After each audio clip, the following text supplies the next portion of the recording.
الفاتحة. أعوذ بالله من الشيطان الرجيم. بسم الله الرحمن الرحيم. الحمد لله رب العالمين الرحمن الرحيم مالك يوم الدين. शुरू अल्लाह का नाम लेकर जो बड़ा मेहरबान निहायत रहम वाला है। सब तरह की तारीफ अल्लाह ही के लिए है जो तमाम मखलूकात का परवरदिगार है, बड़ा मेहरबान निहायत रहम वाला, इंसाफ के दिन का हाकिम। इय्याक नअबुदु व इय्याक नस्तईन इहदिनस सिरातल मुस्तकीम صراط الذين أنعمت عليهم غير المغضوب عليهم ولا الضالين.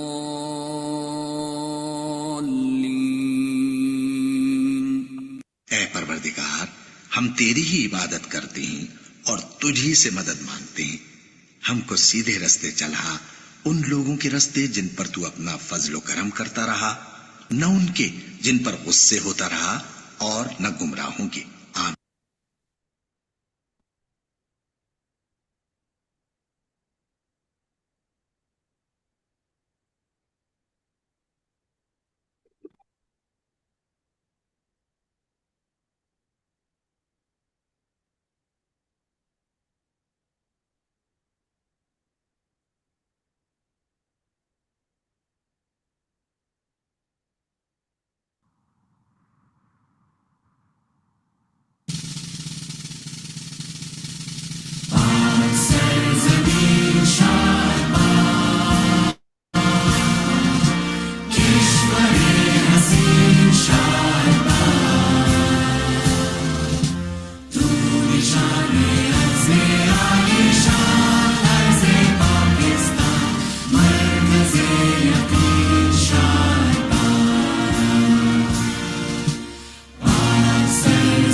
Assalamu alaikum everyone. I hope I'm audible. Okay, so my name is Fareen Hassan, as some of you know. I'm the host for today. So before starting the session, I would like everyone to keep notes of a few protocols. For safety and smooth flow of the summit, we have kept everyone's mic muted, but you may use the chat box option if you want to ask anything.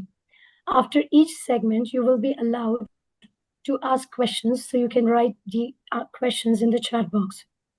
There will be a Q&A towards the end of the segment. Now, I would like to invite Mr. Muhammad Bakar, who is the co-founder of AdLab Foundation, to give the welcome address. Thank you, Fareen. Hello, everyone, and Assalamu alaikum. So here's a brief introduction of AdLab Foundation. So AdLab's story is basically AdLab was founded in 2016 by some like-minded educationists who feel the dire need of teacher training in Pakistan and believe that competent teachers are nation builders. So we formally got the status of a non-profit organization in 2023, and we have registered AdLab under Society Act. We provide teacher training programs to equip teachers with not only technical knowledge and teaching skills, but also help them to develop an understanding of the learners, the students, and their needs. Now, AdLab's training are attended by teachers globally through digital channels. Our vision is to raise the education standard of the nation by improving the quality of teaching nationwide, making teaching more research-based and value-driven. And to achieve this vision, we have these mission points. We want to train teachers of all education levels from early childhood to higher secondary education. We want to enable school teachers to use information and communication technology by developing a learning management system for professional development courses. We also want to instill a continuous professional growth attitude in teachers so they will become a lifelong learners. Similarly, we want to promote value-driven teaching. These are the teachers training domain in which we are offering trainings. Soft skills, pedagogy, subject-specific trainings like how to teach mathematics, science, languages, STEM. Similarly, special education, and last but not the least, leadership and management. We have two modes of training that we are offering. Number one is face-to-face training, in which teachers attended our training physically. It can be an on-site training program, which we conduct on the school premises, and it can be an open enrollment program, which we offer at AdLab Institute. The second medium is online, in which we conduct live sessions on Facebook and Zoom. And we also have asynchronous option or the recorded options of the courses at our teachers portal, which can be accessed globally at online.adlabpakistan.com.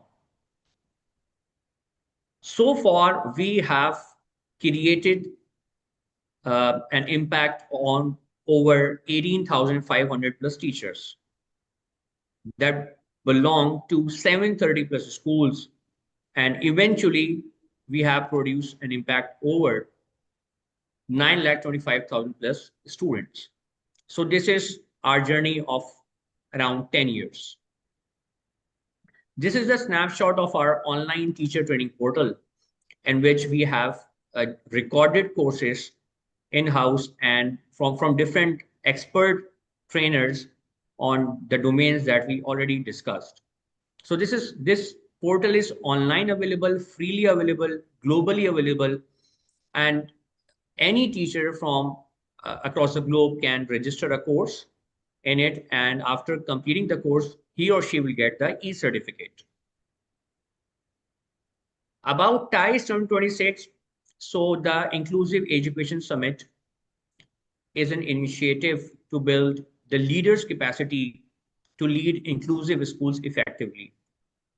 Similarly to standing understanding and implementation of inclusive policies, to promote collaboration among leaders, teachers, and families, to support leaders in driving whole school inclusive change, and to encourage advocacy for equity, accessibility, and all learners' right.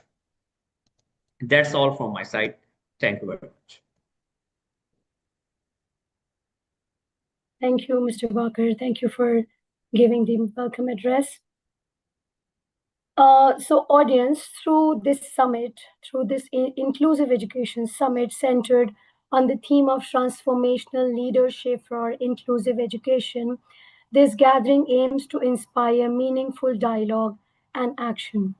Through this summit, we are going to explore current practices, examine existing policies, and address the challenges faced in creating inclusive learning environments. We now take a moment to revisit some of the highlights from the summit that was held in 2019, and it was organized in collaboration with Bahria University. This event had also brought together a diverse group of stakeholders from the special needs community and featured a pool of expert speakers who shed light on key challenges and current practices in inclusive education. The 2019 summit laid a strong foundation for the conversation and initiatives that we continue to build up on even today. So let me just share my screen, and I'm going to share this video.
Thank you so much, everyone, for watching this.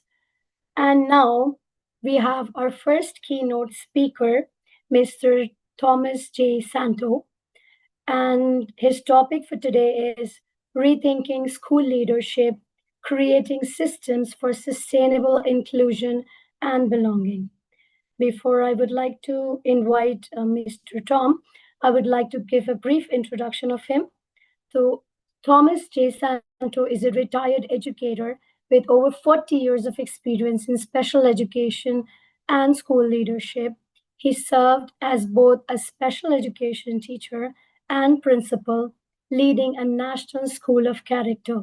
He is the TEFL Kuwait Special Education Chairperson and founder of Healer School, advancing inclusion, social emotional learning, and global educational mentorship. So over to you, Mr. Thoms. Can you please unmute yourself? Yes. Okay, thank you so much for inviting me today. It's an honor for me to be with you. And shall we share our screen so I can show the slides? Yes, yes.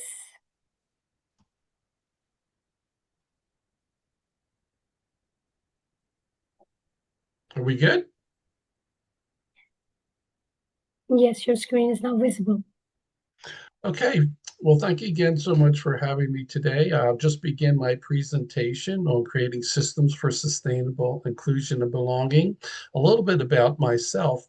I have 4 decades of educational practice and experience, 20 plus years as a special education teacher, working 1 year with high school students and then students in grades 3 through 8th in a self-contained classroom in a public school setting, and then another 21 years as a school administrator in a public school setting. And that was an elementary level from preschool handicap when the children first are diagnosed with special abilities and coming to the school setting for supports up into grade 6. Then I'd like to just let you see that I was the principal on wheels, known as rolling around the building. I think that's a big important part that you will see, is that as the building principal, just staying in the office was not an option for me. So if I'm going to mentor and model inclusion and belonging, then I needed to be in the building and throughout the building. So I was known as principal on wheels. And during our tenure there as a school principal and as a teacher, teacher of the year, and also in our school, we were recognized as a national school character. It was mentioned that was back in 2006, one of 10 schools in the nations. And then also working with the community, just as an FYI, we were also a national PTA School of Excellence, and that is parent, teachers, working together for the best interest of our students. So I'll begin a little bit right now with my presentation. I started off with the leader's role in belonging. I feel it's very important for you as a teacher or as a school leader to understand your role, that leadership is not about being in charge, but it's about taking care of those in your charge. And this is an important component of social emotional learning as well as academic performance. You are the one that sets the vision, belonging to your moral and structural priorities. You are the one that shapes the culture. And you also build systems within your school as a school leader. So you'll see during the presentation that I'll end some of the slides with a question for you. You can see here, how am I intentionally building vision, culture, and systems that assure belonging for my staff, my students, and my parents? I think it's important for us to understand that we're not only working with students, but we're working with our staff and we're working with our parents to build community. So remember, your leadership role is you're the leader. What is your vision? What is the culture you're trying to create? And what systems are you creating to do that? There's power in belonging in schools. Belonging is experienced by students, staff, and families when they feel accepted, valued, and included in the community. And this is reflected in their emotional connection to the people around them. Think for yourself as a school leader, a school teacher. Are your students being seen? Do you recognize them and value them as a person? Are they being heard? Do you have student voice? Do you have collegial voice within your community? Do you have parent voice? Are they included in the activities and the planning? Do you value their identity and their contribution to your school? Is it a safe environment? These are all power in the belonging of schools and leads to a foundation for the inclusion process. What evidence do you see? I want to move this little thing, but how do you do that? I'm not sure how that works, but what evidence do you create as a school leader that your parents, your students, and your staff are seen, are heard, are included, are valued, and are in a safe environment, not just physically, but emotionally, so they can share their knowledge, their information, and their skill set under your leadership? Teacher collaboration is a very important part of this as a school leader. Again, it's not just students, but you're building a school community, and collaboration strengthens teaching, it strengthens culture, and it brings student success. And the research shows that teaching and learning can impact the success of your students and your school culture when you collaborate together. And belonging and inclusion is not just for the students, but it's for the staff as well. It improves student achievement through shared expertise. It strengthens the instructional process across classrooms, and it also drives innovation, curriculum, and instruction when the teachers collaborate together and share with each other.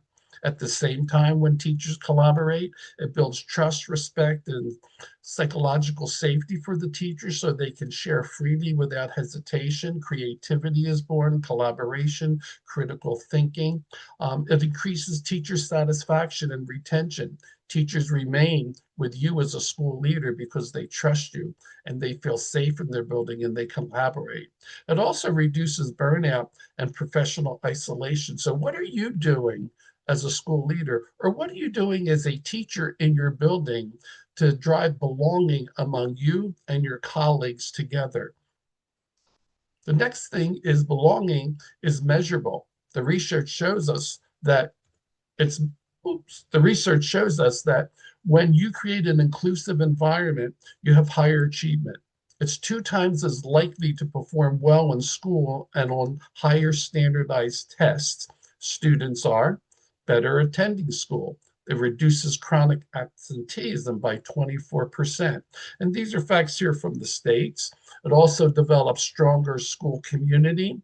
Parent-teacher collaboration rises. That's one of the ways we were able to become a national PTA school of excellence, by creating an inclusive culture and environment where not only we concerned about the students, but about the staff and parents as well.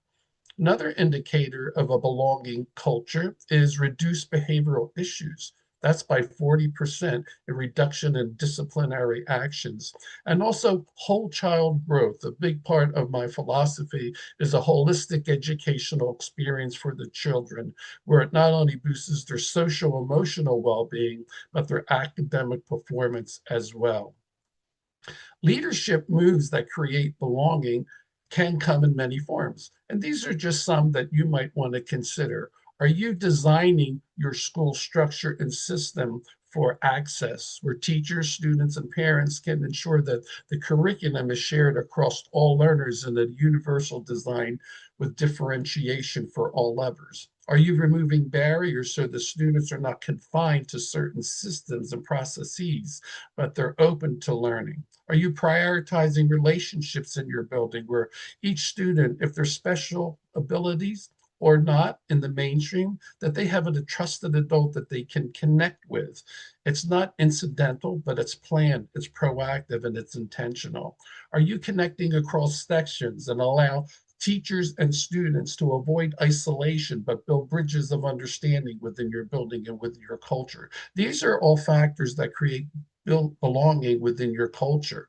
Are you strengthening collaboration? Are you letting the general education teachers partner, dialogue, and have conversations with the special education teachers? Are they co-planning together? Are they understanding that they have a shared responsibility for the students in their classroom that may have special abilities?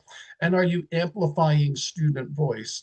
And one of the sessions we had in our building, we were involved with Rutgers University, who came in and did a research-based um, a research-based project for our school, where they took the voice of parents, the voice of teachers, the voice of students and administrators, and amplified each and every voice. And what we found out is the adult voice was a lot stronger than student voice.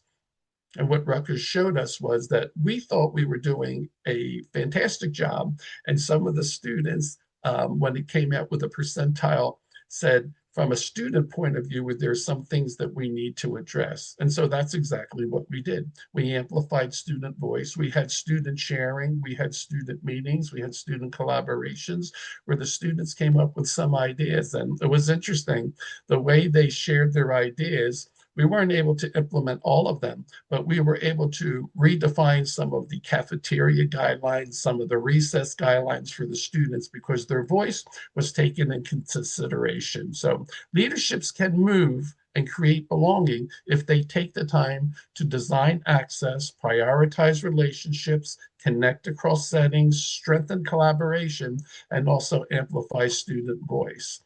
When we go into the special education area, we're expanding belonging for every mind. So just quick, I know you probably are aware of all of this. Diversity, neurodiversity describes a group population of neurodivergent individuals. It's not a diagnosis, but it recognizes and values the diverse ways of student thinking. And in the States, just think, there's about 61 to 63 million students in this category. And I know in your country and across the world, there are neurodiverse students that need your support. So when we look at this in our setting, the placement of a neurodivergent or a classified student comes in many forms. 66% of those students who are classified spend 80% of their day in the general education classroom. So they're basically in the mainstream 80% of their day. 8% receive instruction in special education classrooms or partial inclusion, 9% in self-contained classrooms, and 5% in specialized schools for students with disabilities. So the placement is not the same as belonging, and that's an important question that you have to consider. How do we ensure that every placement where a child is a place of belonging? Belonging comes in a mapping system. We have here general access education, where the students are in a general classroom. If they're having a little difficulty in reading and math, they'll go to a basic skills teacher for some small group instruction. If they're having difficulty in some of the learning processes, behavioral or even social emotional, we have what we call RTI, or response to intervention, or multiple tier support services. During this time, we meet with the teachers, the families, the parents, the administrators, the school nurse, and we decide how we can support the students. They then can come up into what we call a 504, which is a legal document to ensure that the students are successful in the instructional process, or an IEP, which is an individual education plan. Sometimes the special education teacher comes into the classroom, and that's called in-class support. Sometimes the student leaves for an hour or two and goes to a special education teacher for pull-out support.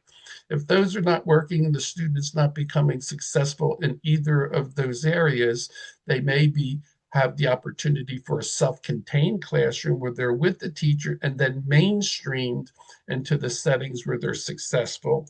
And if none of those are working, there may be an opportunity for the highest level of need, which is an out-of-district placement. But the important point is that every level must be intentionally designed for belonging, connection, and success.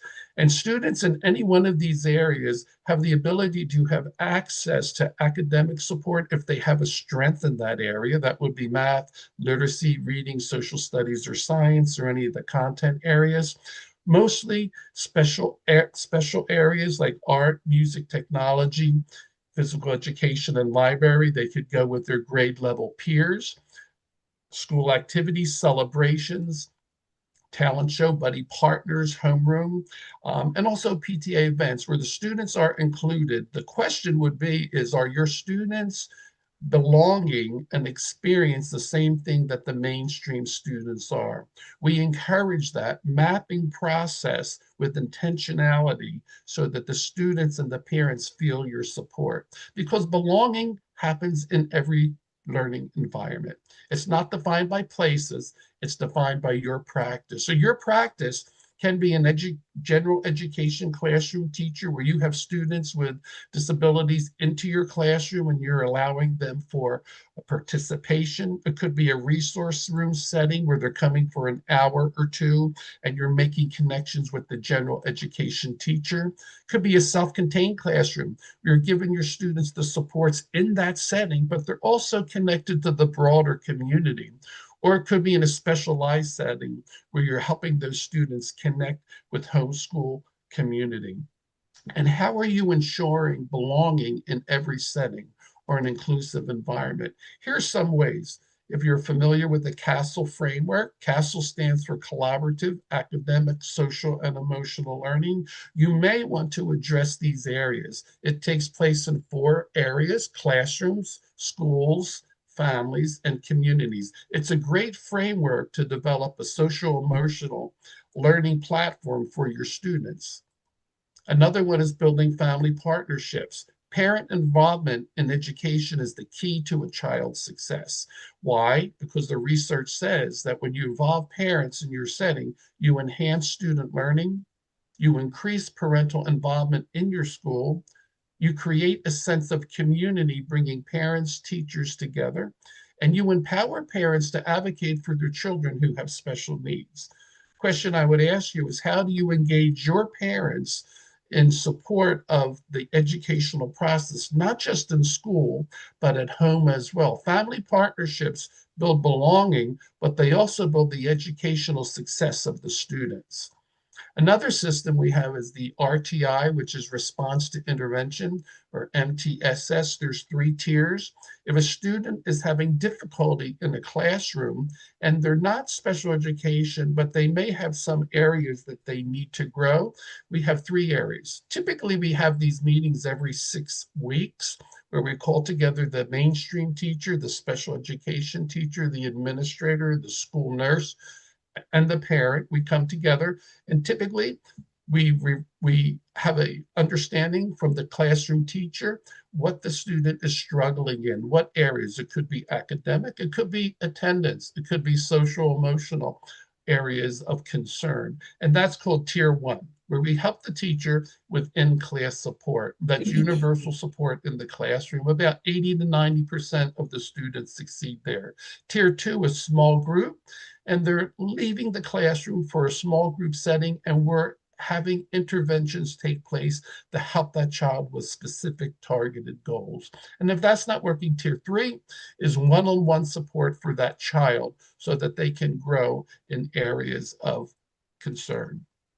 Another area that you may consider is data. How do you share data? We can have all the data that we have from testing, from standardized testing, from observation, from anecdotal notes. The question is, data by itself is useless. Data is only useful if you apply it. So one of the things that I did as a building principal, that we would have rotation meetings where we would call the teachers and they would rotate from table to table, and we would be able to share data. The school nurse could share medical information about the teacher. The basic skills teacher could share literacy and math scores. Any interventionist could share the interventions that were taking place.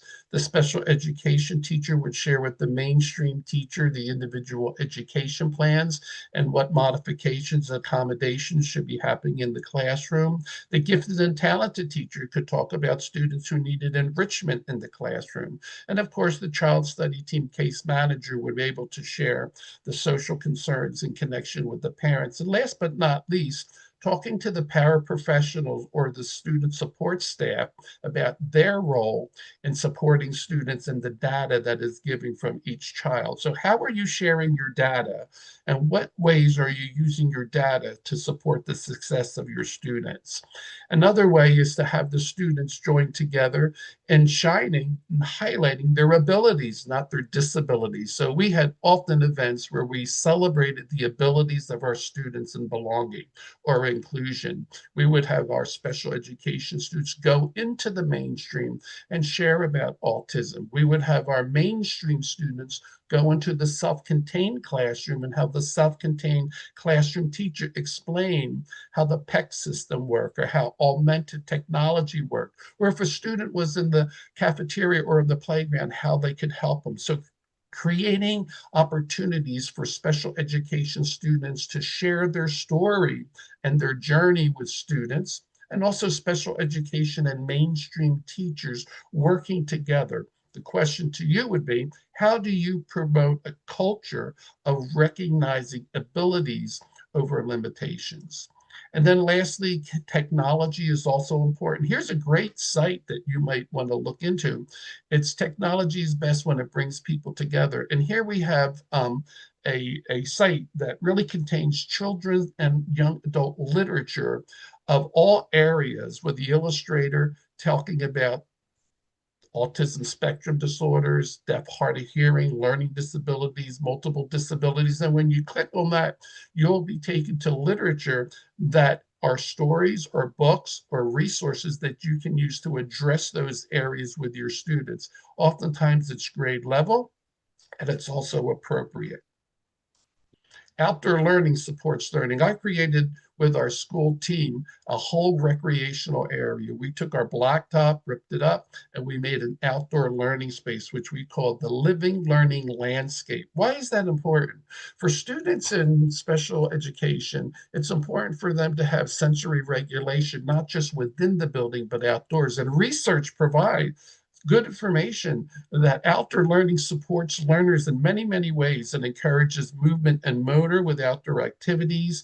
It often enhances focus and attention. So question to you, are you taking your students outside and exploring nature and the things that come their way? We see that it promotes social interaction in different ways than the classroom does. So when you're outside, are you having small group outdoor tasks with your students? It's often less pressure for special needs students than the traditional classroom setting where they're just sitting in a chair, but they're outside and they're moving. So it boosts creativity, it boosts exploration, and it supports different learning styles. It also improves the emotional well-being. What is that bench you see? We call that a buddy bench. That's a bench for any student, whether they're special ed or not, but it's called a buddy bench. And if a student needs a friend or they're having a hard time outside during recess, they sit on the bench. And when they're on the bench, someone will recognize that, and it will be an opportunity to create sharing, caring, and concern for each other. So that's called a buddy bench. And we use that often, and the children were using that just in a very natural way. Someone's on the bench, someone came by supporting them, and it helped to advance belonging and engagement for the student. Another simple thing is what I call a brain break that we would have in the hallway, places for students to just take a break from the classroom if they needed to. We had stand-up desks, we had bumpy seats, we had opportunities for the students just to go outside, run in place, run in place for 60 seconds, do 10 jumping jacks. So why? A healthy brain is a learning brain, and some students just need to move. So how do you engage your students in movement, or are they just sitting at a desk for an extended period of time? And keep in mind the developmental stages of your students. And some students just need a little break. They'll come back into the classroom and focus on the lesson, and it'll help their intention, it'll help their understanding and their knowledge of what you're presenting in the content area. If you give them that just few minutes to have a brain break or a movement break. And then lastly, I was recognized as a best practice for creating a pathways to student success and belonging called a secret pass. This pass was for students that were having difficulty maintaining focus and concentration in the classroom and oftentimes interrupting the learning process. So I would meet with the teacher, I would meet with the parent, meet with the student. And when that student felt that they could not contain themselves anymore, they were going to interrupt the learning process, they had this pass. They could only use the pass 5 times in 1 month. They would report immediately to the office. So they would take the pass, they would show it to the teacher. If they were out on the playground and they were having difficulty out in the playground, or they were in an event and they were having difficulty, all they needed to do was show the pass, and everyone understood it was appropriate for them to leave that particular area and have a timeout, typically under the office or guidance administrative, where they could take a break and someone could help them. So what pathways are you creating for your students to not deal with the frustration mode, but to deal in the instructional mode and the social emotional mode that creates a sense of belonging or inclusion for them? And keep in mind, there's divergent minds that have changed the world. So you can see right here, here's a whole host of them.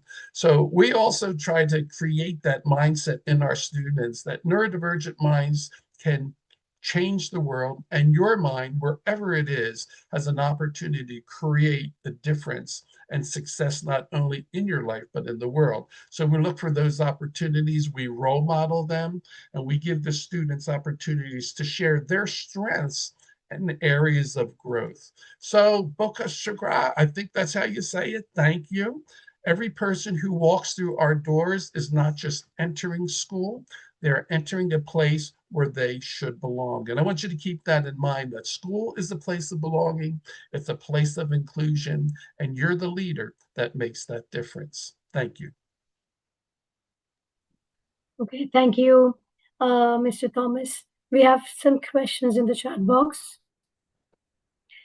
Okay, so Mr. Zahid Asgar, he wants to know, there are two questions.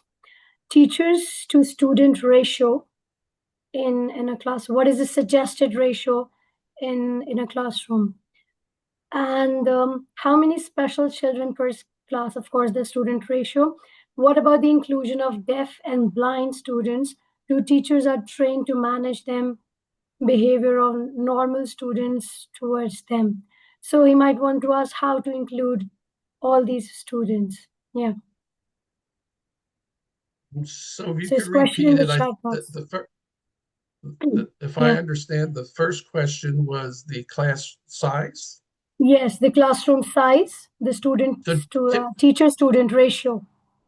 so typically there's classroom size, two classroom sizes that I could share. One is each district, at least in New Jersey where I'm at, creates the maximum class size for a mainstream teacher.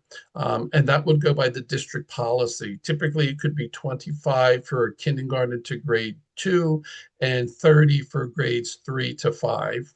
And then in the high school, it's just completely different. They're not maximized like they are at the elementary that I know of. But for special education, we have a law, which is IDEA, and in special education, they actually have defined classroom numbers. So if you're teaching an autistic classroom, it could be you can have, or teaching a classroom with multiple disabilities, you could have 8 students with 1 aide.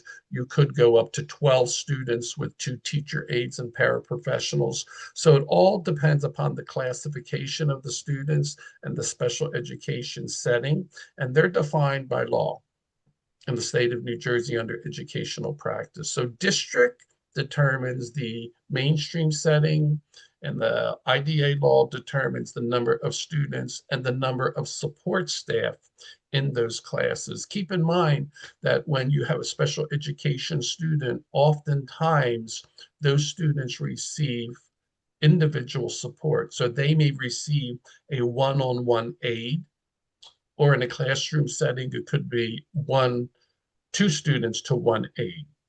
So depending on what the IEP, which is the individual education plan, dictates, a student may be in a classroom setting that is larger, but have a one-on-one aide with them, or an aide that is sharing her services to multiple students as per the IEP.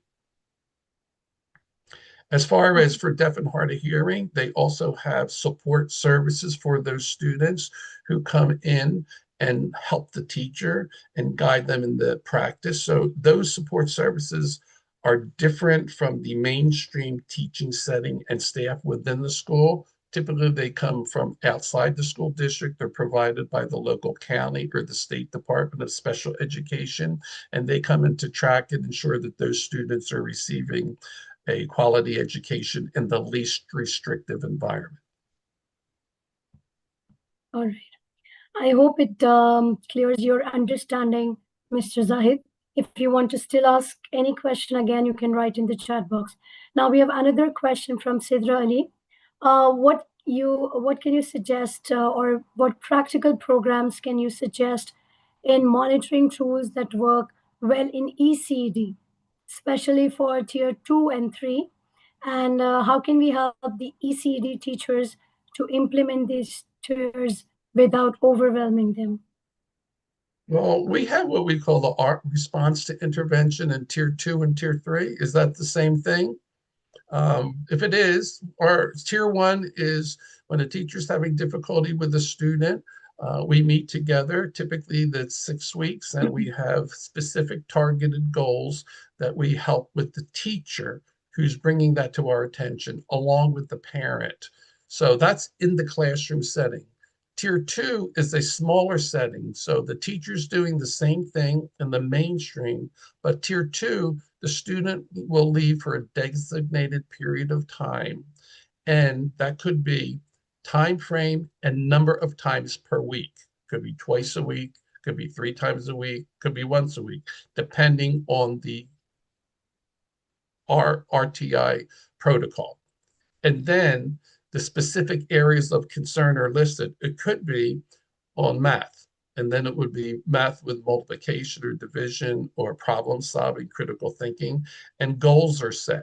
So what I would suggest is if you're a tier 2, you're working with the mainstream teacher, you're then helping the support teacher to identify the goals that are not taking place in the classroom, and that support teacher and the mainstream teacher are partnering together to provide support services to help that child in those areas of growth that are necessary. At the same time, the parent is brought in and they are giving the instructions and the protocol that are taking place in the small group setting so they can work on that at home as well. Typically, if that's not working, then it goes to a one-on-one opportunity for that student. So tier 1 is the classroom. Tier 2 is a small group setting with several students that are struggling, quote, in math. It also could be in behavior. It also could be in attendance. And if that's not working, then it's one-on-one. The student will then leave the classroom, go to a teacher, a support personnel, working with them on specific targeted goals for one-on-one. And keep in mind that all those sessions are sessions where data is collected. It's important. They're not just sessions with the students, but that small group setting, that one-on-one session or data collection sessions. So when they come back to the next 6 weeks, they can say, did the student meet the goal? What percentage was accomplished or not accomplished? And how do we need to now move forward? Okay. I hope that this answers your questions. Um, I would like to thank you, Mr. Thoms, for taking out time and conducting this wonderful session. And I think that collaboration is the key for teachers. And as educators, we need to create environments where every child and educator, also educator, they may feel seen, heard, valued, and supported. And true leadership is not just managing schools, it is about healing and transforming them. And we have got this inspiration from you, your work towards Healer School, where you have shown that inclusion and belonging begins with intentional systems and compassionate leaderships. Thank you so much, Mr. Thoms, for coming virtually to Pakistan and connecting with the teachers of Pakistan. Thank you so much. Well, my pleasure. All right.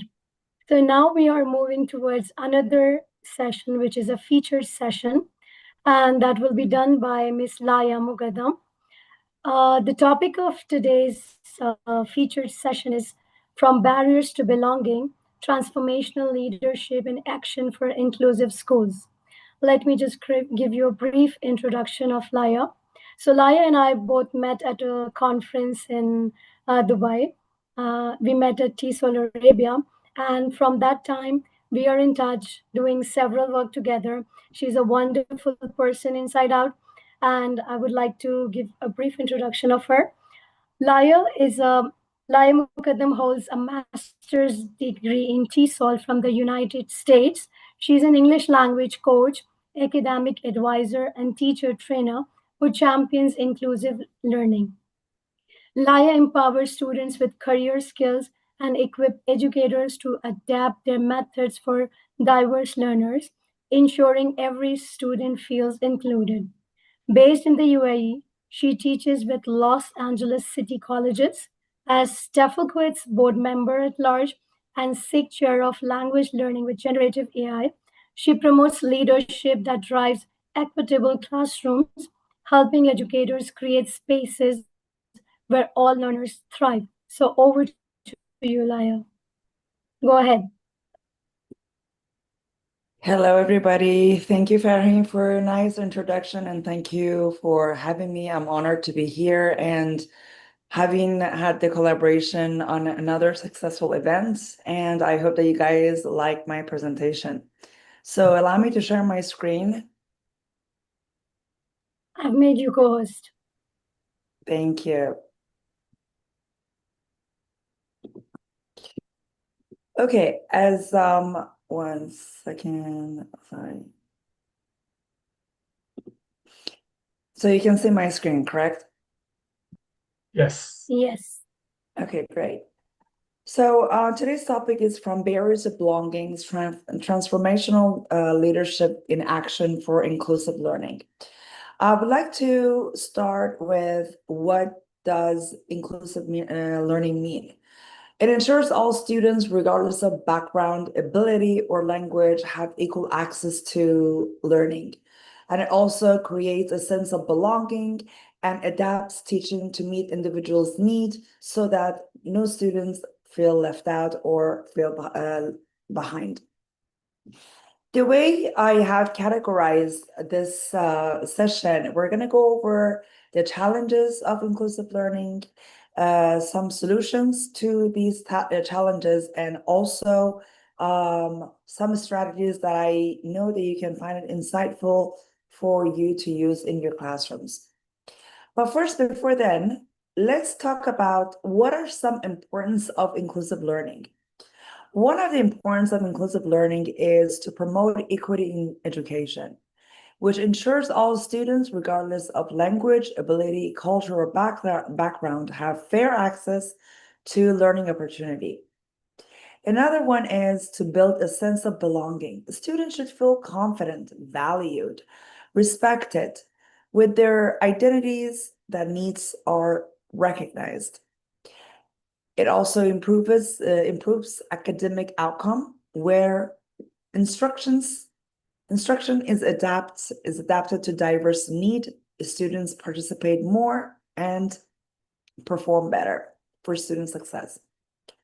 It also supports social and emotional development, encourages empathy, collaboration, interaction, and respect among students from different backgrounds, prepares students for diverse real-world environment, which learners develop communication and teamwork skills needed in multicultural workplace and communities.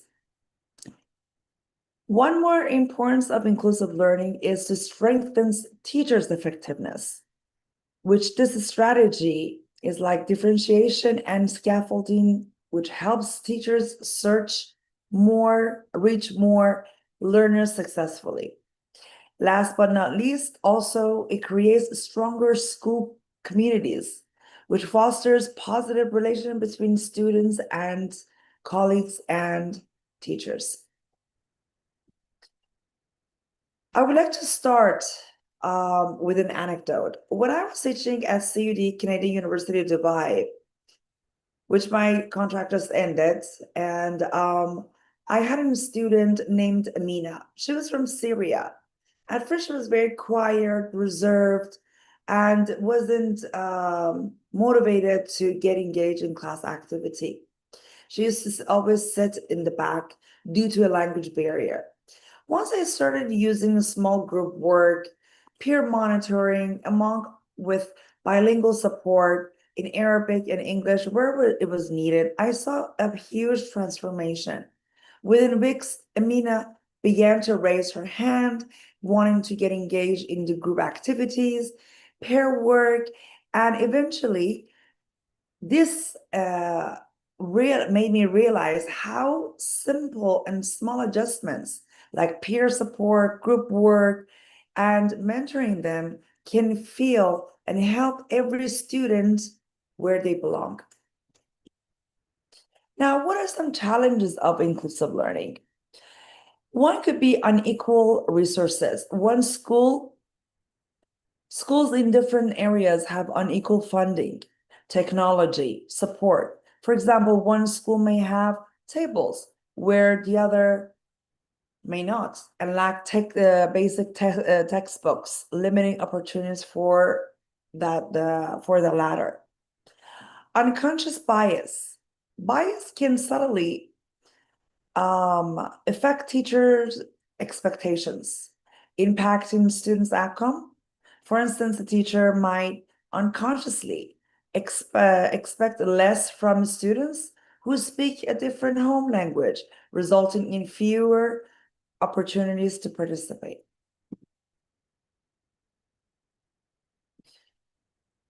Large classroom sizes, which I think Tom also talked about it. When you have a large classroom, For example, with the population of 45, it's more obvious that not every student's voice might be heard, and students might be struggling to get overlooked. And those who have those students who are more active, they may get the most attention. Also, language barrier is when instruction is only in one language. Some students struggle to access content. For instance, a newcomer who speaks only Arabic or Spanish or any other language that is their first native tongue in an English medium class might feel a little bit lost without support. Lack of inclusive training. Not all teachers, professors have had the training, may not have the training for inclusive practices. A teacher might not know how to support neurodiverse students, leaving those learners behind. So it is very important that we do pay attention to this challenge. Lack of family engagement. When schools don't effectively involve families, students may feel less supported. The students whose parents don't speak the language or the school's language may miss out on crucial updates or learning reinforcement at home. So PTAs are very important. Okay, skip.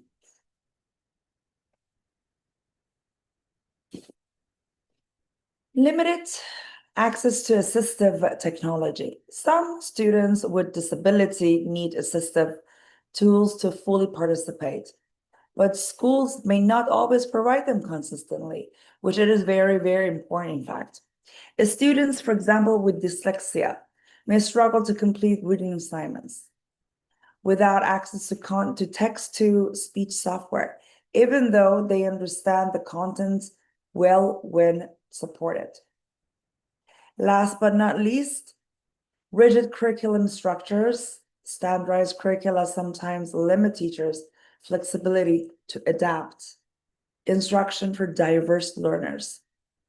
For instance, a teacher may want to offer visual projects instead of written essays for some students, but strict assessment policies require everyone to complete the same task in the same format. So this means basically there might be a controversy or between the curriculum and what the teacher would want to offer for as far as the curriculum structure.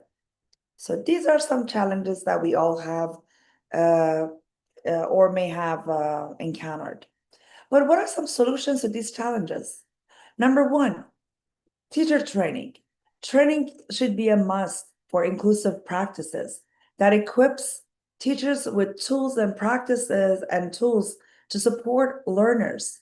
Workshops on differentiated instructions help teachers adapt lessons for varied needs, different learning styles, different approaches. We have different learning styles. For example, some students are visual, some are auditorial, some are kinesthetic. So we have to know how to approach these learners for better student success. Smaller group interventions. Targeted small groups offer personal support. After school reading circles can help struggling readers catch up in a safe space. Or we call it literature circles, where students sit and they engage with one another and they feel more comfortable at ease to exchange ideas, so forth. That would boost up their level of self-esteem and motivation. UDL, which is Universal Design for Learning. UDL offers multiple ways to access content. For instance, a lesson might include text, audio, and interactive tasks. So every student finds a route to understand. So UDL basically would capture all different learning styles so that any students with any learning style approach may find a way will find a way to understand the materials.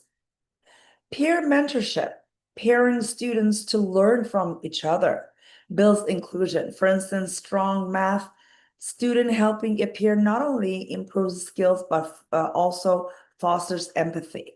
So, meaning pairing a more competent with a lower competent student, excuse me, can help the low competent student to learn better and to be motivated better.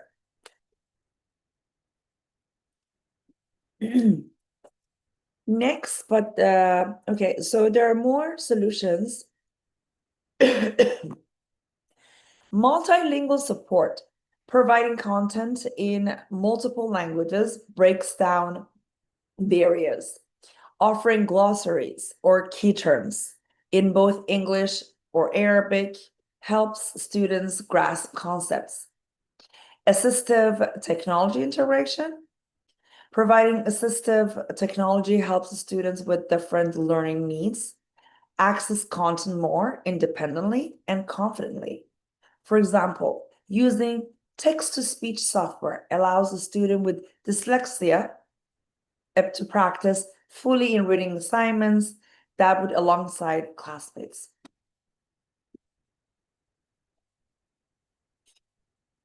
Other solutions to these challenges could be flexible assessment methods, which offers multiple ways for students to demonstrate learning.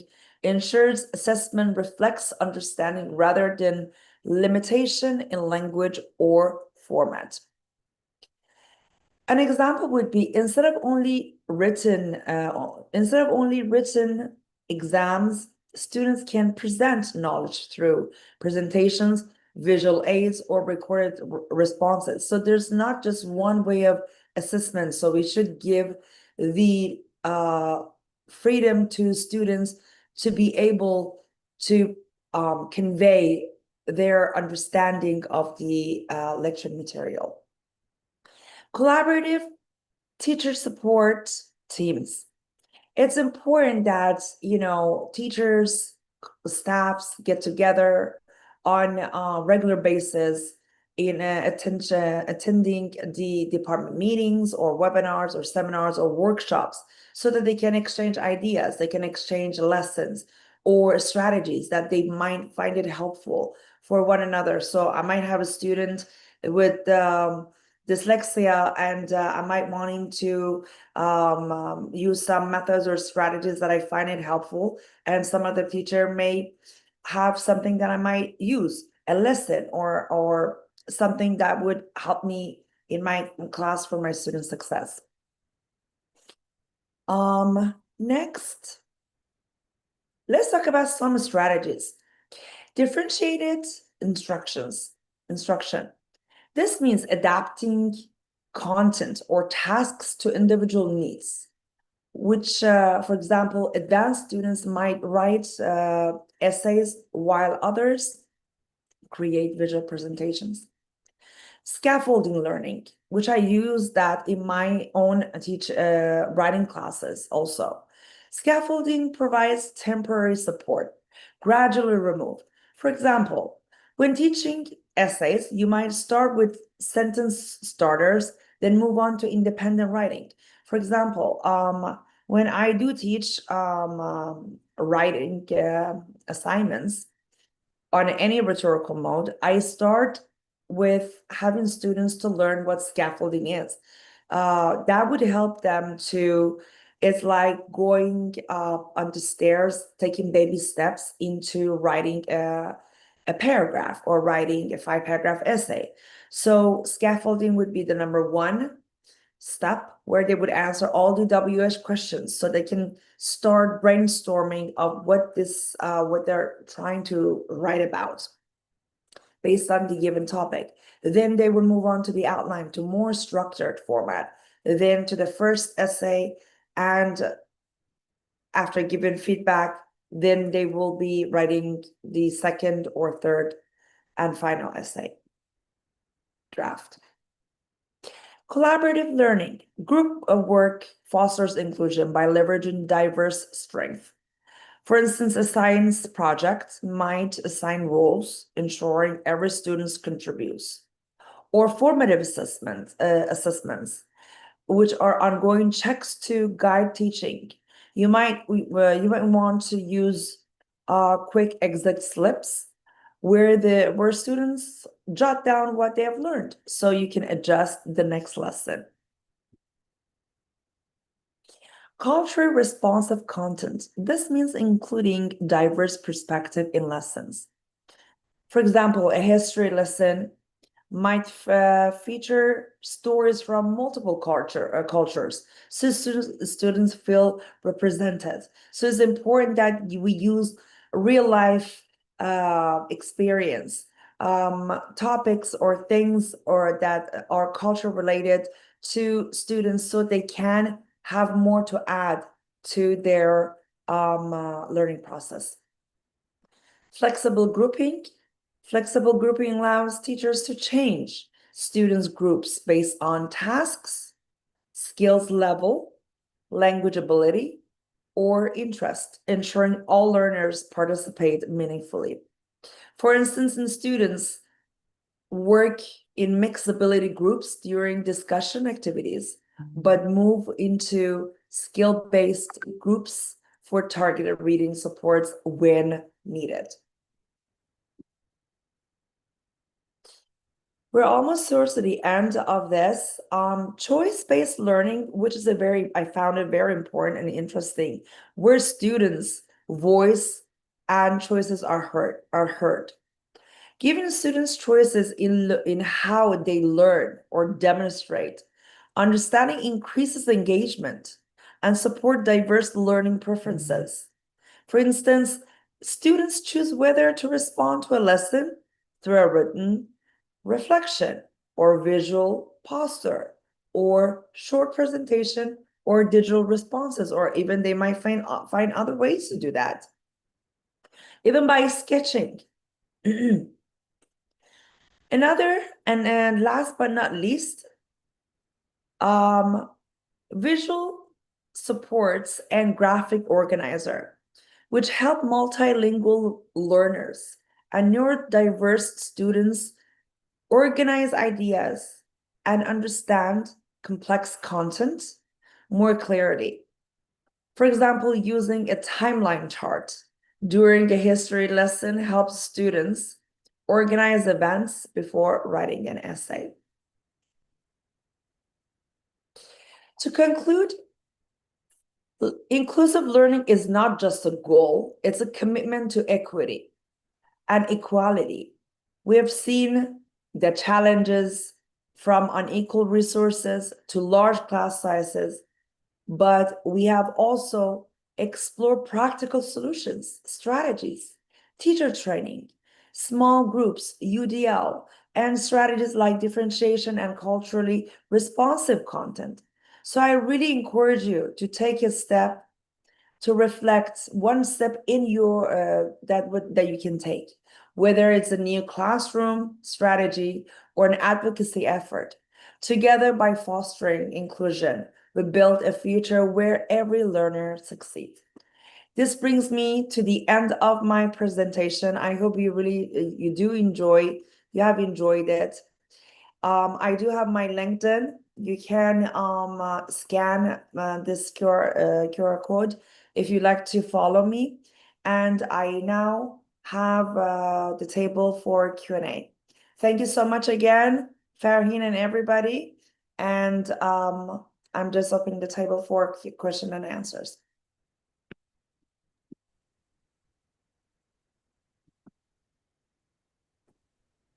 Thank you very much, Laya, for your wonderful insights. And having been affiliated with the field of professional development and working alongside teacher training institutes, I truly second all the wonderful strategies and all the anecdotes that you shared with us. And I really hope that all of these insights will help our audience to create a more inclusive tomorrow. The platform is now open to question and answers. If anyone from our participants has any questions for Laya, you can please interact with her in the chat box. Thank you. Thank you.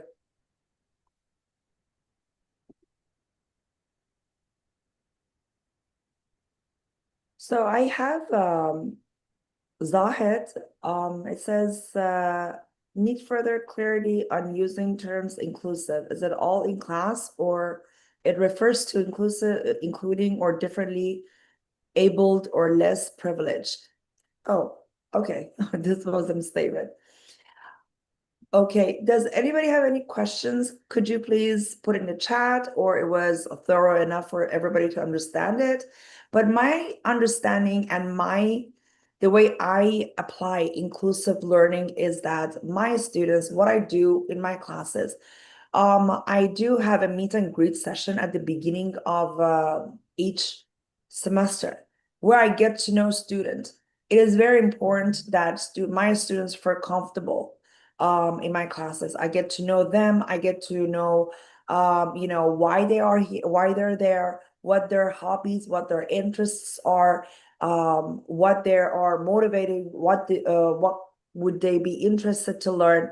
So this type of thing would help you get to know the students, which students feel comfortable, and we bond to one another because we're going to have this is not just for classroom. This is I do give them life lessons, and I do treat every student with all the students with equal with equality and equity. So no student in my classroom feel ever left behind or less get attention more than another. So this is the key to success to my classroom, and effective communication with my students on one-on-one terms or group works, or after or meetings or office hours, so that I would have students feel equal. Thank you very much, Laya, for your concluding remarks. And you're absolutely right, because inclusion is all about the struggle between equality and equity. And at the end of the day, we can simply define inclusion as more of a process where we try to level asymmetries. Thank you very much, Laya, for your wonderful input. Thank you very much for joining this session today. And on behalf of Team EdLab Foundation, we thank you from our bottom of our hearts for joining us virtually here in Pakistan. This is truly has been a remarkable journey, and we hope to see you some other time in another session. Thank you very much for your time, Laya. Inshallah, and this is not my first collaboration with Farheen. I think with EdLab, the first one, or no, we had a few more on CV writing. Yes, that was from Playwright. CV writing from. Okay. Yeah. And then also we had another one, a panel discussion, I believe, right? Yes. This was like I would say some time ago. Anyway, thank you so much. Always, yeah. And I'll be around if anybody has any more questions. Thank you so much. Thank you so much, Laya. It's always wonderful to have like-minded people and mutual friends from the community, from the network, who are here to share their insights and collaborate with us. Much appreciated. Assalamu alaikum, everyone. This is Hajra Mohammed Salim from the platform of EdLab Foundation, and I will be taking over the responsibility of hosting and managing the remainder of our summit today.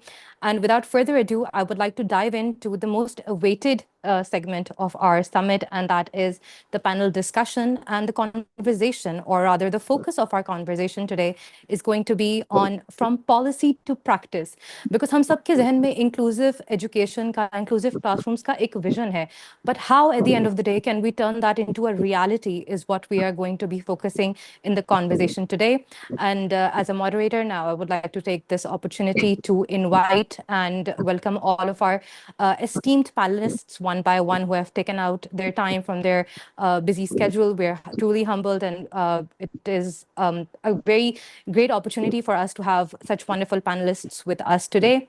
And starting with their introductions in no particular order, of course, we have with us Ms. Nasira Faiz. Assalamu alaikum, Nasira. How are you? Walaikum assalam. I hope you can hear me. Yes, we can. Loud and clear. Nasra, thank you so much for joining us. For those who are not familiar with Nasra's profile, let me tell you a bit about her.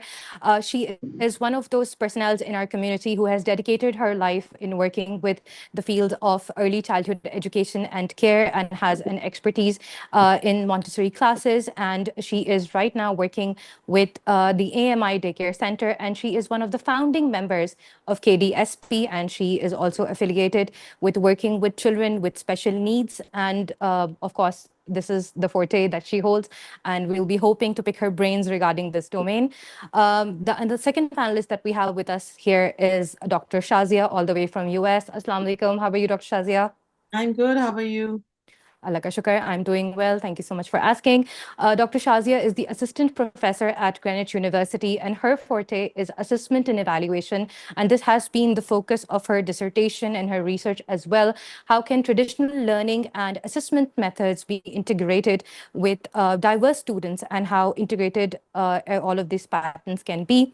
And last but not the least, our very own Miss Farheen Hassan. She is one of the most key members of here at Lab Foundation, and she's a remedial therapist, and she is working as a wellness board for him.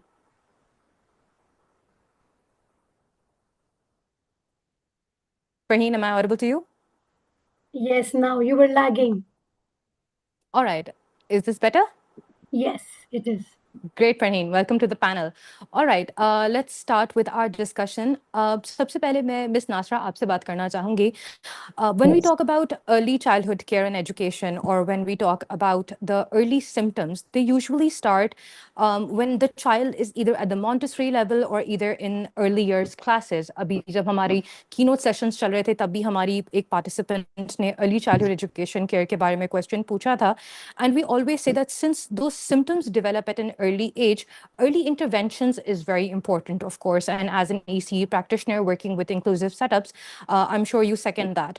So I would like you to tell me, are our teachers and our classrooms fully equipped to actually handle those challenges in inclusive education setups, especially at the early childhood level?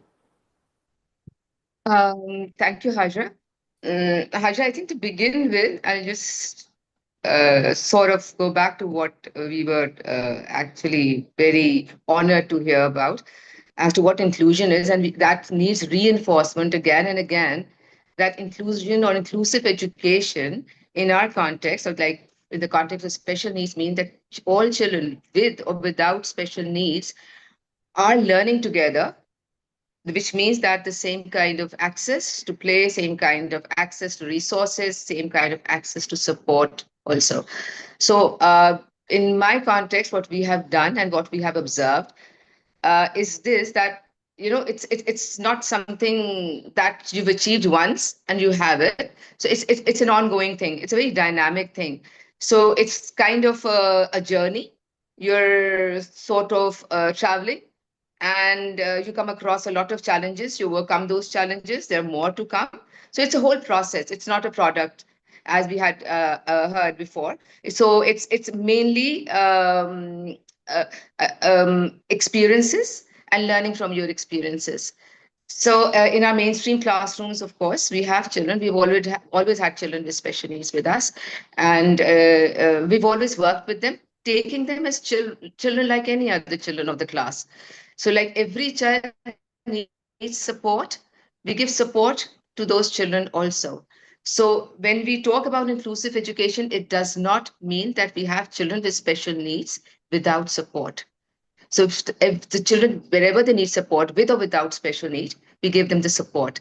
Now, very important thing that we have experienced and we have learned is that if you provide support for one child, if you remove, and we call that removing the barriers, because actually there are certain barriers in your environment or in the classroom which affects the learning, right? So if you're working for one child, for instance, with some sensory needs, and you're removing those barriers, the child is sensitive to loud noise or sounds. And if you're sort of making the sounds or those noises less, we realize that all the rest of the children benefited. So it is benefiting all that we believe in.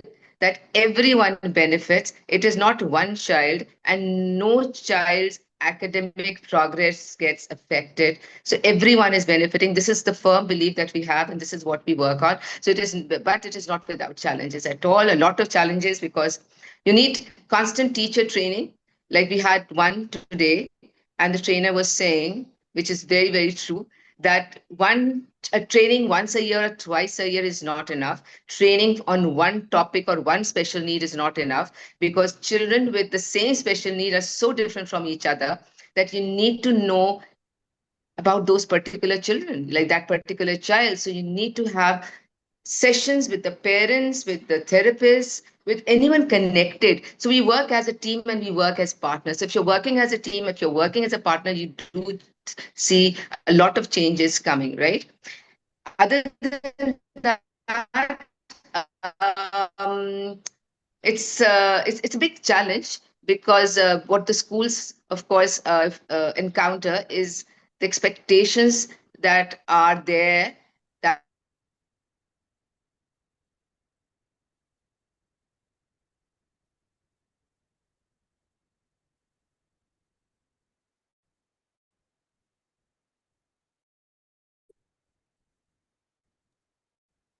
I think we have lost her. I think we have.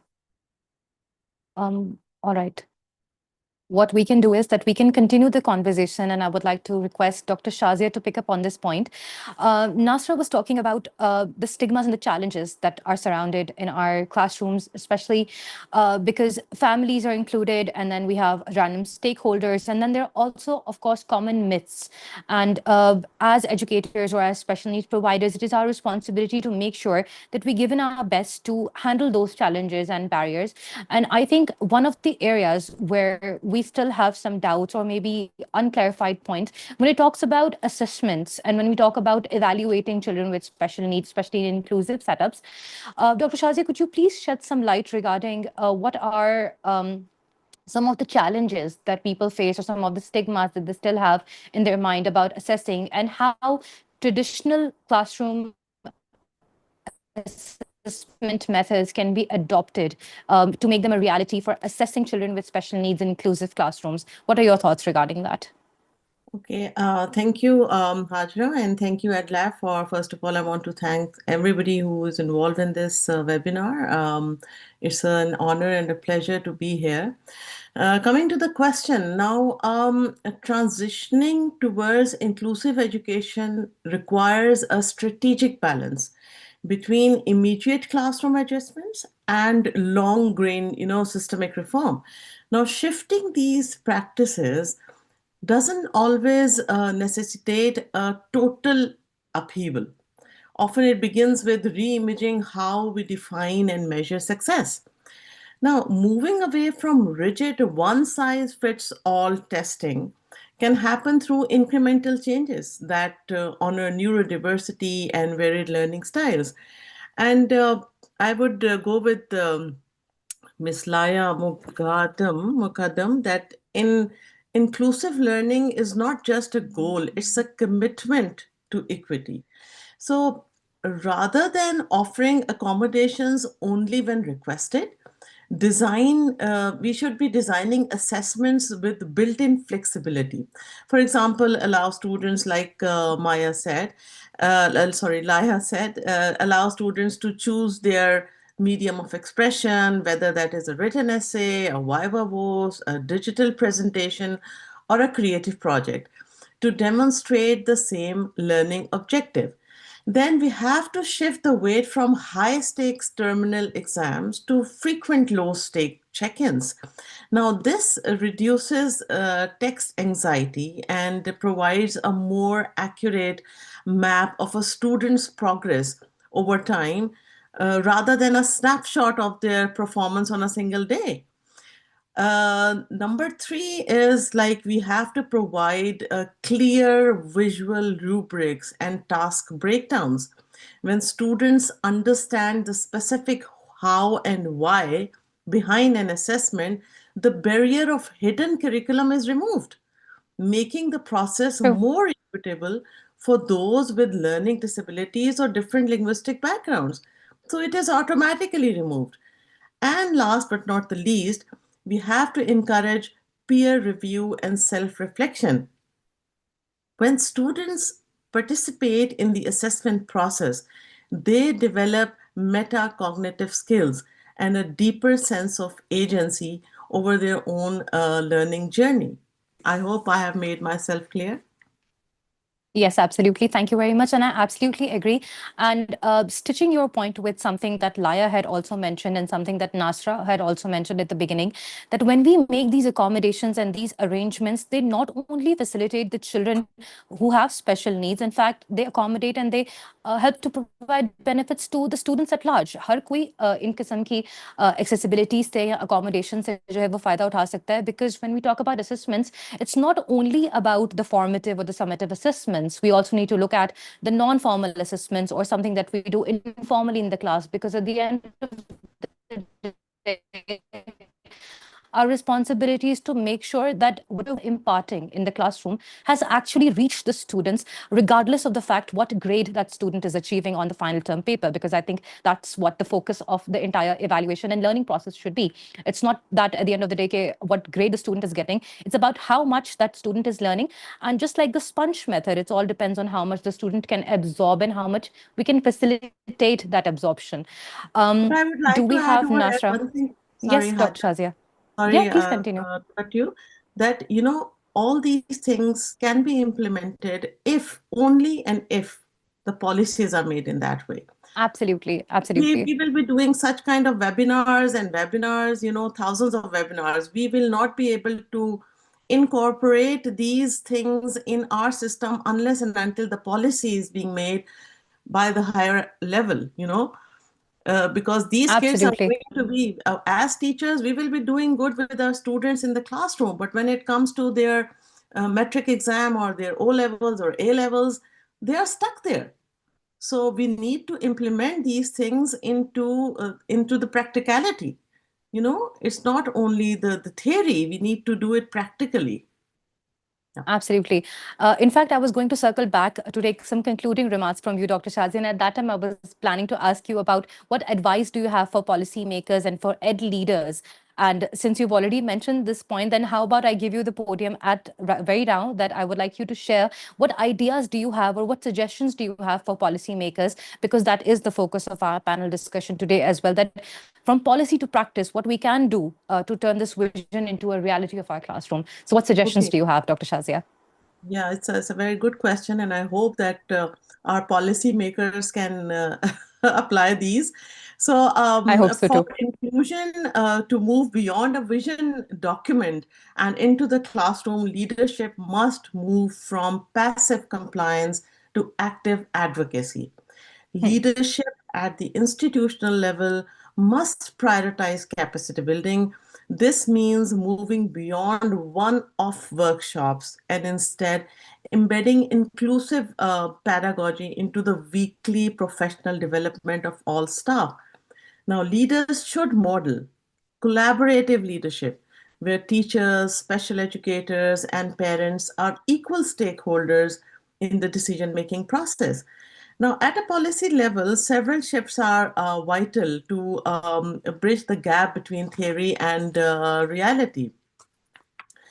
First of all, inclusion requires tangible support, assistive technologies, smaller class sizes. I'm unfortunately in Pakistan, even the elite schools we see, there are like around 25 to 30 students in a class, and in one class there are at least 4 to 5 students with special needs. So we need to have some smaller class sizes and specialized core teachers. Policies must ensure that funding follows the students' needs rather than just their diagnosis. Now, top-down mandates often fail because they ignore the unique cultural and socio-economic context of individual schools.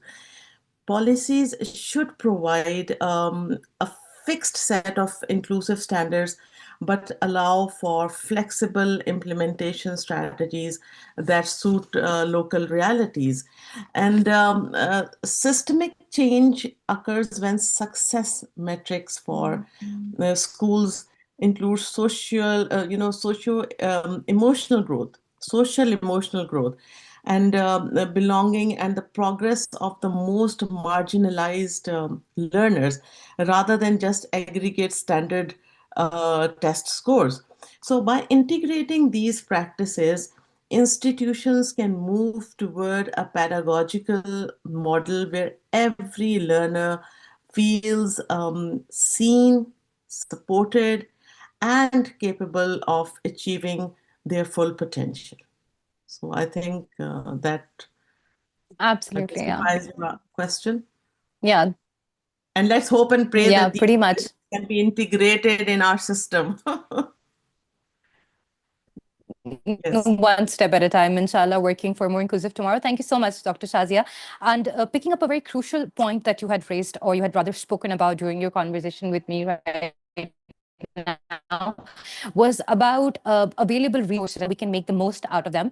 Farheen, I would like to ask you, as a remedial therapist and working as a holistic and wellness coach, you interact with children with special needs, inclusive classrooms on a day-to-day basis.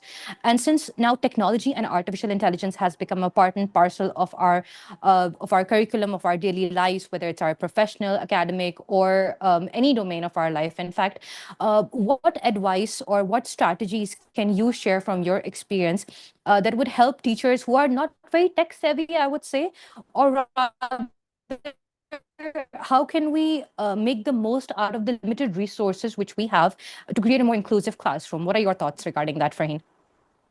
Okay, thank you so much, Laya, for a wonderful question. Before talking about technology, I would like to say a little bit about inclusiveness and what does it mean for teachers. Yes, From my please. experience, from my experience working closely with teachers, the biggest barrier is not the lack of willingness, it's the lack of clarity and support.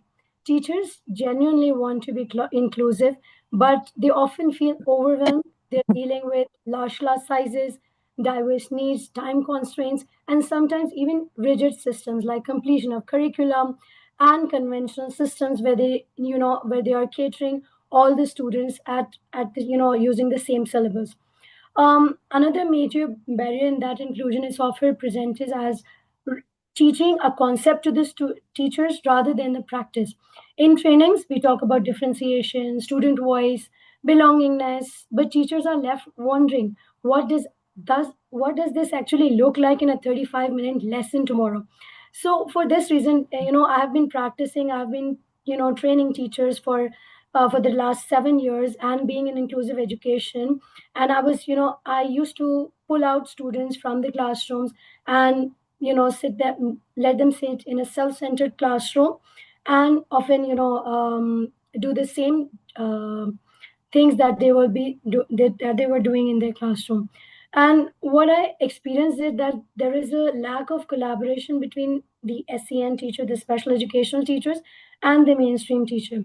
So I would like to go back to experience the classroom again. And I went back to classroom after 7 years of teaching. So I know that there is a biggest teachers sometimes they lack resources.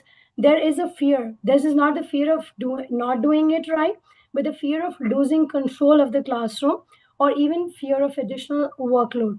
So if I try to focus more on the strategies, so I think the trainers or the educators, the teacher educators, need to model strategies in real time and give teachers ready to use low prep tools. And even in this way, technology plays a wonderful role. And technology, it should simplify, not just complicate teaching, especially in inclusive classroom. In my context, I was I would, if I like to talk about tech, so using simple tools like, as Shazia mentioned, allowing the students to present whatever source or whatever means of communication they would like to present their things.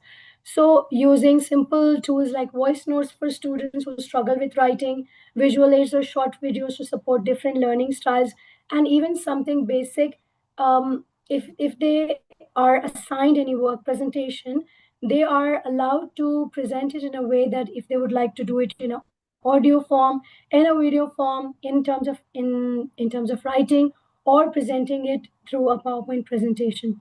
And use of AI, and this is actually simplifying a lot. But I think that I always emphasize that practical classroom application is very important. Giving students multiple ways to express their learning can make a huge difference. And Absolutely. teachers can use it. Absolutely, because AI in itself is a very it's something very beneficial. It's like a resource, and all we need to do is we need to learn how to use it to the best of our abilities, and then turn them to create a magical difference in our classrooms. Because of course, when we talk about inclusion, when we talk about helping children or taking them along, whoever has special needs, we need to make sure that each and every child's special needs is met. Before I move on to the next question, let me just check if Nasra is back with us. Nasra, am I audible to you? Yes, she's here. Yes, she's here. Welcome back, Nasra. Can you hear me?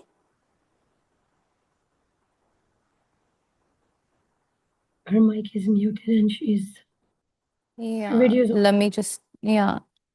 I think there's some connectivity error at her end. Sorry, my mic was off. I think you must have turned off the mic. It's on now. Yeah, that's completely all right. Okay. Welcome back to the discussion, Nasra. All right, Okay. Nasra, let's pick up the conversation with you where we had left it off. You were telling us about the different challenges and how well-equipped teachers are in inclusive classrooms to cater to especially children with special needs at a younger age. We were talking about early childhood care and education. Nasra, I would like you to shed some light regarding the Yes. different forms of therapies and different strategies that are available, because mashallah, you have an expertise in occupational therapy and also on outdoor learning teaching methods. So what are your views regarding that? How can such play-based or occupational therapy related things can be Hajra, incorporated? can you hear me, Hajra? Yes. Because there's Yes, yes, something. yes. Loud and clear. Okay. Yes. Okay. Yeah, you can continue. Sorry, yeah, I missed some part of the question. Sure, I will repeat the question.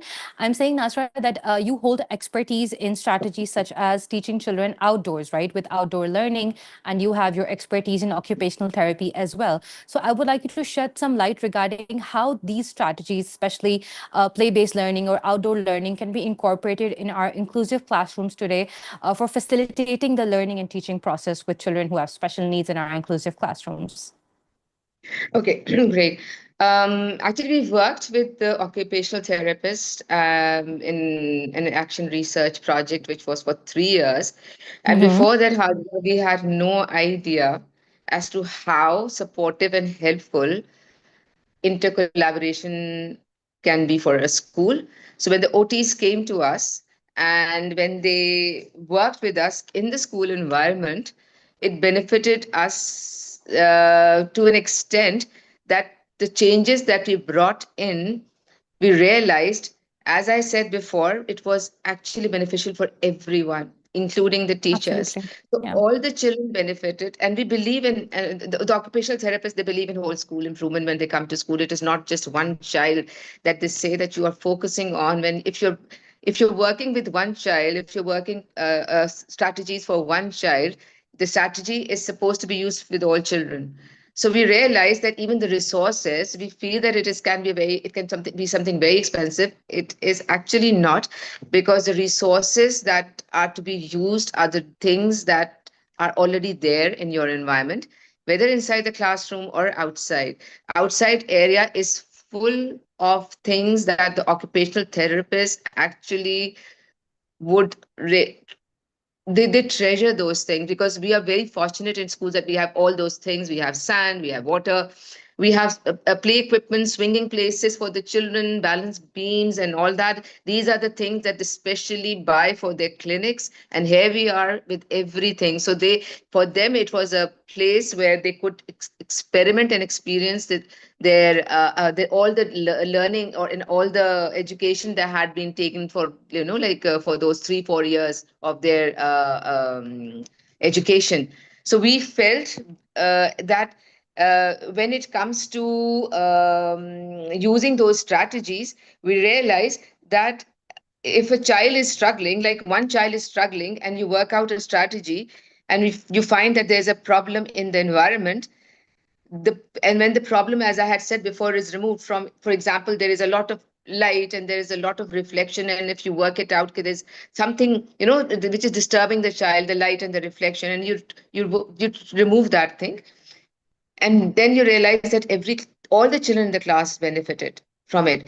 And when you plan activities for one child, all children, especially in the early years, every child becomes a part of it. You can't have one child playing alone. They all come together. They're also supportive and also cooperative. So learning, actually, it's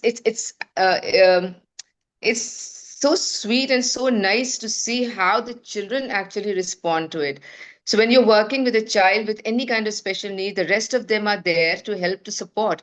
So the teacher is not alone anytime. The whole class is actually a part of it, and not even, it's so natural that they're when they're with each other. There's this, they feel that they are meant to support and they're meant to help each other. So a lot of hurdles are removed as soon as you start working with simple things. So it's like, for instance, in the classroom, if you have spaces for the children to move in preschool classroom, spaces like quiet corners and places where the children are working heavy work, picking up things, lifting things and all that. So all children are doing it. All children are benefiting. And this is what we believe in. And this is what occupational therapists taught us. And we are very, very grateful. I think everyone should have an occupational therapist in the school, because they are the most helpful and the most supportive people that you can ever come across. And the strategies that they have and the way they look at things. They look at children and they look at the environment, because PEO is their model: person, environment, and occupation. You see, occupation is a task that the child is involved with. The occupation, if it is not being done as it is supposed to be done, then there might be something not right in the environment. So they tell us to check the environment. What is it that is not working for the child? And you make those corrections in the environment. So this is something that they have taught us, and we've learned a lot from them. And outdoor spaces, of course, it's the nature, of course, and we've brought in a lot of nature, because you see, things in nature, it relaxes the children. The greenery, plants, animal life. The children respond to animals. So keep animals. I always tell other schools also, always have some animals around, because animals somehow calm them down, touching the animals, picking them up, being close to the animals, being close to nature, being close to plants. Even children going through meltdowns, we see them calm down when they go outside and when they are in nature. So we feel very, very fortunate that we had this opportunity of working with the OTs for 3 years, and we are still connected with them. Absolutely. And I think this is such a beautiful point, Nasra, that you have made, that often we think one of the myths actually that revolves around, one of the stigmas that revolves around. I have to turn it off. I'm so sorry. That's completely all right. That's completely all right. Yes, Hajra, you were saying something.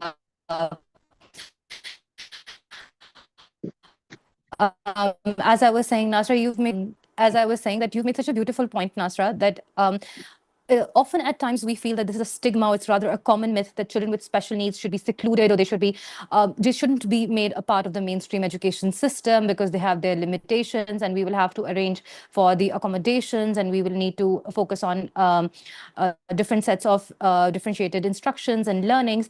But you have made such a beautiful point, and stitching it with all the other points that Laya had also made, Thomas had made, and even Dr. Shazia had mentioned, that when we pair students together, the neurotypical students with the typical students, they come together and they make a beautiful bond. And in fact, they help each other to grow, to flourish, and to foster. And this is exactly what they need in order to thrive.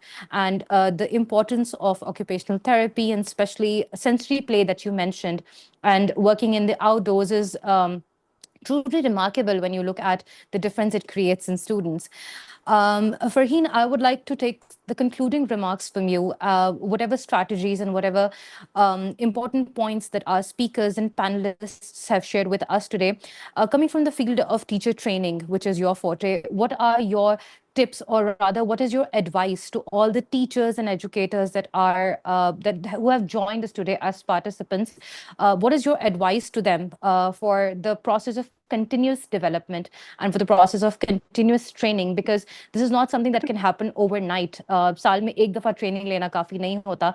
So what is your advice to teachers regarding continuous professional development? I think teachers need to change their mindset. This is the main barrier in the life of teachers and the school environment. Many teachers still feel inclusion means extra work, or it is only for certain students.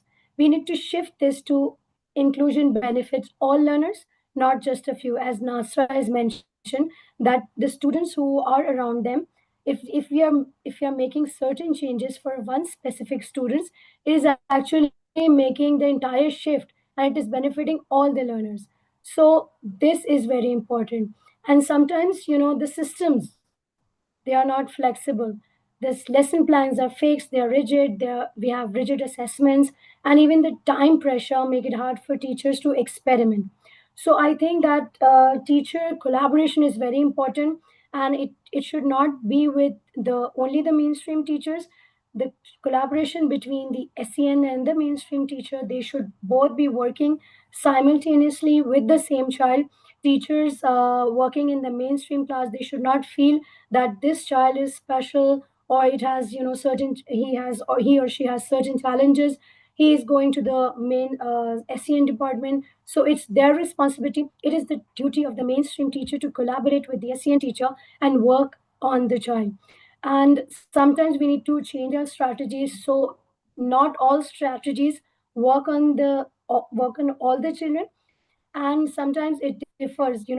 Even you are using the same strategy for a student, once it will work, next time it won't work. So you need to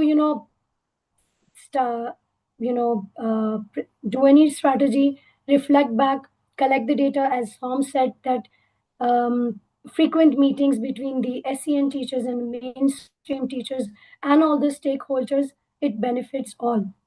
One thing that really helps is micro strategies, like giving some thinking time to the students, flexible grouping, adaptation, different learning style, using visuals inside the classroom. So these are little strategies that it can make a real difference. And peer learning is very powerful. It can be with the students, and teachers can also learn from each other's observation within the classroom. And I think the inclusion should not only be the teacher centered. We should not use the teacher centered approach. We should use the student centered approach in order to implement inclusion. And we also should celebrate small wins. As I think somebody has said, that inclusion doesn't happen Thomas overnight. had said that. Yes. Gradual. Yes, it's gradual, and we need to celebrate these small wins. And teachers need to feel that progress is valued. What is what should be more important is the progress of the child, and we should celebrate. Okay, and you can use technology to do the personalization with the use of technology. There are so many softwares, Diffit.me, Magic School, even the simplest is ChatGPT. You can tailor it and transform one lesson plan into like 3 different versions. So, and there are different other softwares available, like Diffit.ai, Magic School, and there are so many more which you can use. And these also help with student agency and teacher efficacy. And now technology can support collaboration between the mainstream teachers and the SEN teachers. We should be, as admins, or I'm sure Nasra would agree, and Shazia. I know that Shazia has a university student background, and Nasra has a early childhood education program. But I think we should support teachers in a way that we should provide some kind of practical tools from them. We have to be very careful not to overload the teachers with so many tools. It's better to try one strategy then you master it, and then you apply the next strategy in order to implement all these things. That's all from my side. Thank you so much, Farheen. Thank you so much to all the So esteemed one more panelists. thing, Thank you so much. Yes, yes, yes. there's just one more thing. Farheen has actually covered everything. And as I had mentioned very briefly previously, but after having all the resources and all the teacher collaboration and everything and teacher training, we do that frequently, not as much as it is needed, but we do, of course. One person which is very important, and I'm going to say it again and again, especially for the children with special needs, is the parent. Parent collaborating with the parent and partnering with the parent is so important, because the child actually spends like 4 to 5, maximum 4 to 5 hours in the school, and the rest of the time the child is at home, and the special needs children go through a lot of changes. And we need to meet the parents frequently, because they will let us know, they guide us. At times we're doing everything and failing. And when we talk to the parent, we go to the root cause as to what is disturbing the child. They are the ones who tell us the interest that the child has recently developed, the things that the child is the things that things that are bothering the child. So they give us that kind of an insight, which at times we miss. So I feel frequent meetings with the parents with children with special needs is very important to understand those children. At times they are not able to express, but the parent support and parent help and the parent partnership is very important for us. I would like to add one thing. Thank you so much. I think, Yes, Farheen, yes. yeah, I agree to what Nasra said, and I think Thomas has also emphasized on this. And I really like that he also emphasized on the collaboration between even the support system that the students have at their homes. So we often feel that, and in our even in Pakistan as well, most of the parents are working. Both of the parents are working. So most of the time, children are with their their grandparents or at their house helps. So collaborating with them is also a good initiative, which I think 1 or 2% of the schools, or maybe none of the schools, are doing at I don't know, Pakistani level. But it's a very valid point that Tom's has raised, that we should also take them on board, because the change due to the change in time, and most of the parents are working. So I think that this is a good initiative that we can take and apply. Yes, Shazia. Yeah, yeah. Can I add one thing over here? I completely agree with whatever you guys are saying. But one thing is very important, and that is that, teachers, they, first of all, they should be knowing their work. They should be knowing their teaching strategies when they are handling students with special needs.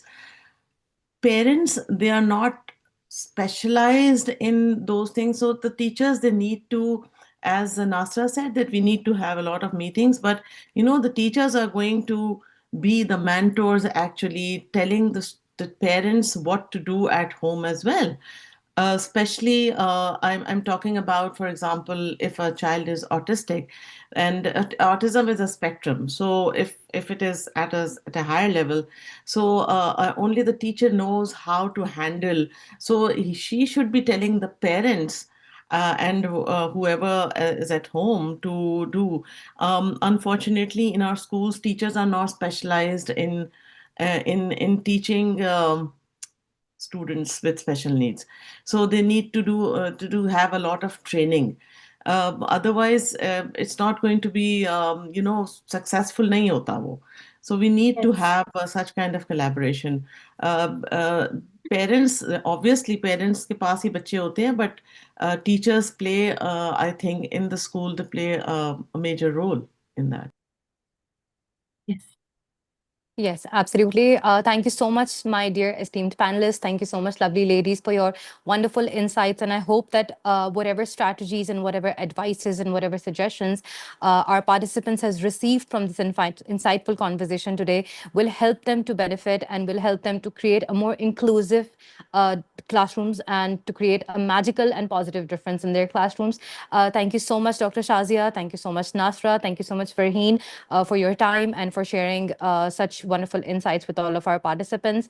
And we look forward to having you again someday in another discussion or a workshop.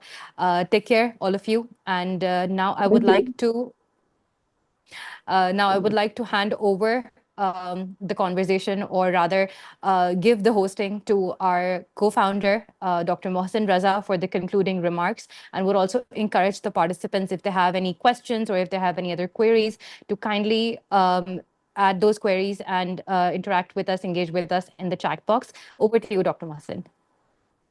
Dr. Mohsin will not join because he's busy. So he just All sent me right. a message. But yeah. So All right. Then, Farheen, I would like you to conclude the summit as the MC, as the original MC, and please share the certificate link with the participants as well. Yes, thank you so much, Hajra, for taking over for a little time. My voice was, I was actually voiceless in the morning, and I told Hajra that how will I talk and how will I, do the hosting. But finally, around 3:30, I got a little bit of my voice back, and I was able to, speak a little bit and interacted with you. Okay, so I have posted a certificate link for all the participants to fill, and those who are our previous regular participants, they all know that when they will fill this link, they will receive their certificate in their inbox. So it's an automated thing that we do. So as soon as you will fill the form, you will receive your certificate in your email inbox. And I would like to mention here that please write your correct email address and correct name so that the certificate contains your correct spelling of your name. So be careful while filling it. Okay, I would like to now thanks everyone, Dr. Shazia, Sir Thoms, Alaya, Nasra, and Hajra, for taking out time and conducting this and be a part of TIES 2.0. And inshallah, maybe for the next year when we will be doing TIES 3.0, maybe it can be a physical one, and we would like to welcome you all physically to Pakistan. Hope things get better here. Hope things get better all around the world, and maybe meet each other physically as well. So thank you so much, everyone. Thank you to all the participants. Without them, this could not be successful. So thank you so much, everyone, for joining me. Thank you, Farheen, and thank you Allah for Hafiz, everyone. everybody for having Thank you, everybody. It was a lovely great meeting all of you. session. Take care, everyone. Allah Hafiz. Bye for now. Okay, Allah Hafiz.